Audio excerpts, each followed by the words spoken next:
Et maintenant, l'invité de la matinale, l'historien des États-Unis André Caspi. Et une question simple, jusqu'où ira Donald Trump dans son pays et en matière de politique étrangère?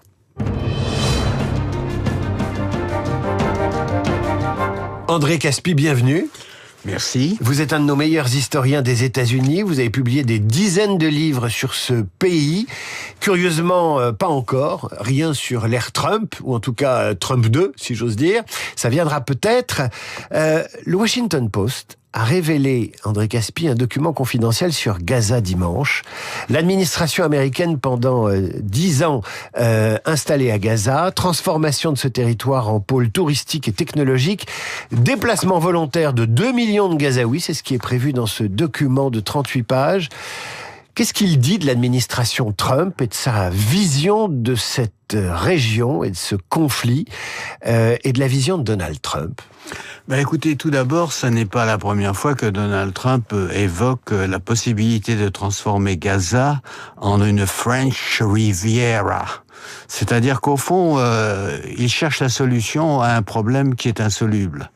Il voudrait donner de la richesse à cette petite partie du Moyen-Orient. Il voudrait être le grand fabricant de la paix. Et il voudrait en somme poursuivre la réussite qu'il a obtenue avec les accords d'Abraham. Les accords d'Abraham qui, vous le savez, ont permis de reconnaître pour 5 États arabes l'existence de l'État d'Israël. Donc ça voudrait dire que s'il arrive à faire de Gaza une petite région qui est prospère, qui est envahie par les capitalistes, qui permet en somme de se dorer au soleil, à ce moment-là, il aura réussi complètement la transformation du Moyen-Orient et il pourra encore plus ambitionner le prix Nobel de la paix. Voilà. Alors, on a dit, André Caspi, que en fait, si Donald Trump se projetait de cette façon à Gaza, dans une French Riviera, c'était parce qu'en fait, il avait fait de l'immobilier toute sa vie et qu'il ne pensait qu'en agent immobilier ou en promoteur immobilier.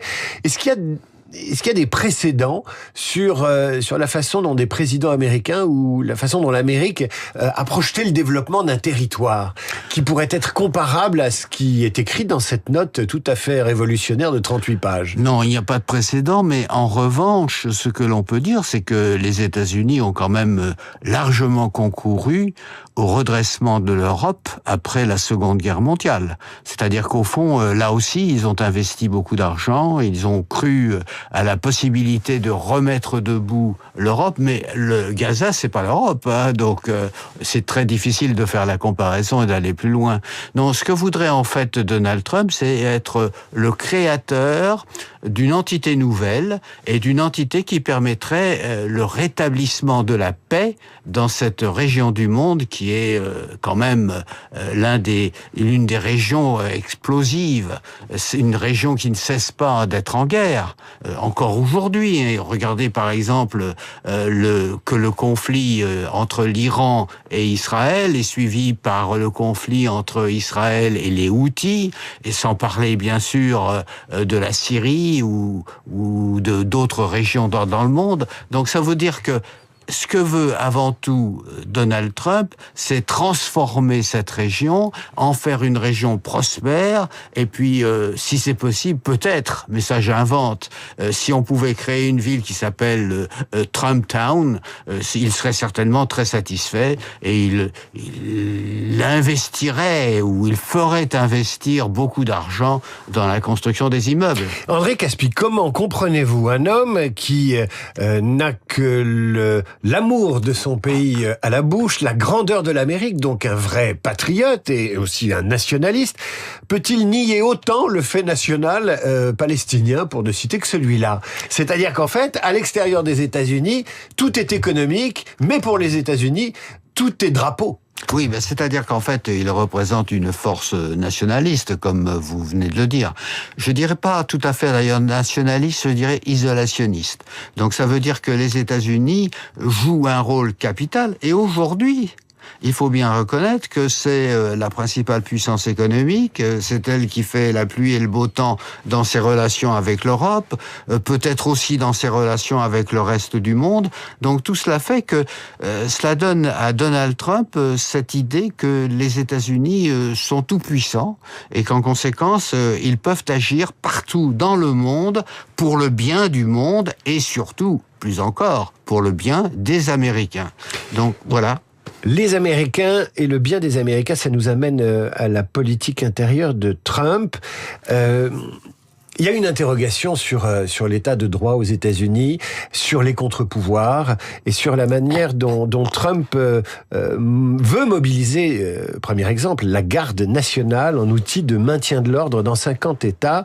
Est-ce une rupture avec la tradition américaine ? Oui, c'est une rupture, mais d'un autre côté, pour l'instant en tout cas, on peut pas dire que ce soit une violation de la Constitution. Parce que la garde nationale, c'est une entité militaire qui, dans chacun des États, peut être convoqué soit par le gouverneur, soit par le président des États-Unis. Alors, en règle générale, lorsque le président convoque la garde nationale, il demande l'avis du gouverneur. Mais tout récemment, par exemple, lorsqu'il y a eu, de la part de Trump, la volonté de combattre l'immigration clandestine en Californie, il a convoqué la garde nationale, il ne s'est pas adressé au gouverneur de la Californie, ce qui veut dire qu'il a rompu avec une habitude.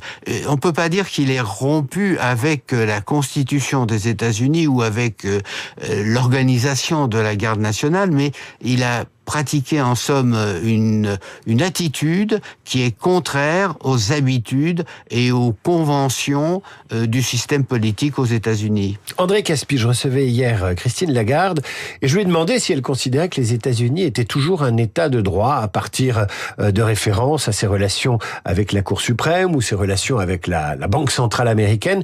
Voici sa réponse. Si la Cour suprême continue indépendamment de tel ou tel président qui aurait nommé tel ou tel membre de la Cour, continue à être totalement respectée et ses décisions mises en œuvre, oui. Si en revanche la Cour suprême devient à son tour l'objet de pression politique, alors je suis très préoccupé par l'état de droit aux États-Unis. Je vais vous poser une question générale. Est-ce que les contre-pouvoirs existent encore aujourd'hui aux États-Unis, André Caspi ? De moins en moins. Et il faut reconnaître que ce qui est frappant, c'est l'affaiblissement considérable du Parti démocrate. Au fond, on n'entend plus beaucoup les démocrates. Alors, à quoi cela tient-il ? D'abord parce que je pense que cela tient à la division au sein même du Parti démocrate.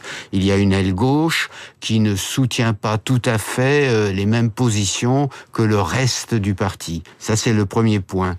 Et puis la deuxième raison, c'est que Joe Biden a laissé un Parti démocrate terriblement affaibli. Terriblement affaibli parce que Joe Biden a menti, bien sûr, tout le monde le sait maintenant, sur son état de santé.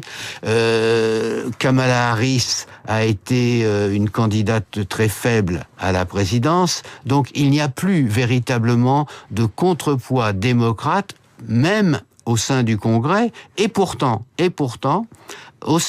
parmi les législateurs, les républicains ont une très très faible majorité. Il suffirait de quelques voix pour que on puisse dire ça y est, les démocrates l'emportent sur les républicains. Eh bien, ça n'est pas le cas. Ça veut donc dire que aujourd'hui, ce contrepoids politique a quasiment disparu. Alors, je ne sais pas pour combien de temps. Il est possible qu'il ressuscite.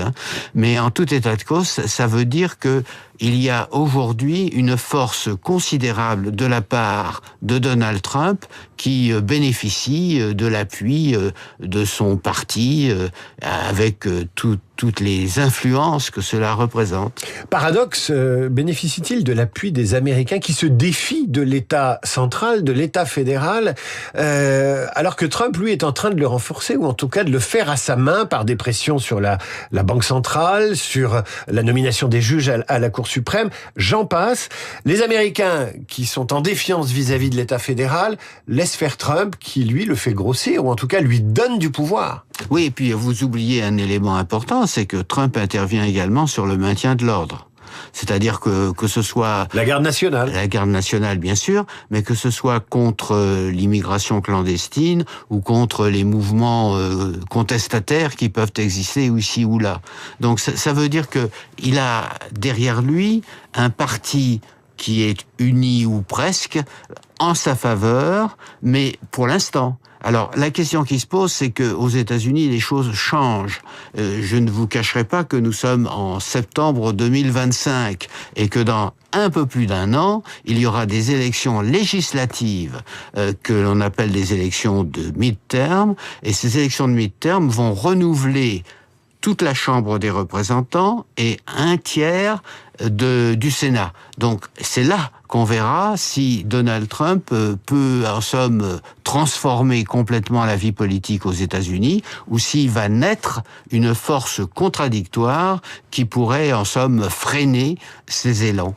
Entre-temps, il y aura, André Caspi, la célébration des 250 ans de l'indépendance américaine. Est-ce que Donald Trump va instrumentaliser ces célébrations, selon vous? Mais bien entendu, il n'attend que cela. Et alors, que va-t-il faire? Vous savez qu'il a été très impressionné lorsqu'il est venu à Paris en 2018 par le défilé militaire. Donc un défilé militaire... Encore un, pourquoi pas? On peut l'imaginer. Ou un événement particulier. Mais il est évident que tous les Américains, et pas seulement Donald Trump, sont prêts à célébrer le 250e anniversaire de l'indépendance des États-Unis. C'est fondamental. C'est une fête nationale. C'est en somme l'équivalent, en mieux encore, du 14 juillet. Il n'y a rien de mieux que le 14 juillet, André Caspi. Merci d'être venu nous parler des États-Unis. Aujourd'hui, vous reviendrez très probablement. Dans un instant, le rappel des titres avec Charles Bonner, la revue de presse d'Hervé Gattegno, et puis nos esprits libres du jour. Aujourd'hui, Jean-François Colosimo et Cécile Cornudet. Il est 8h28.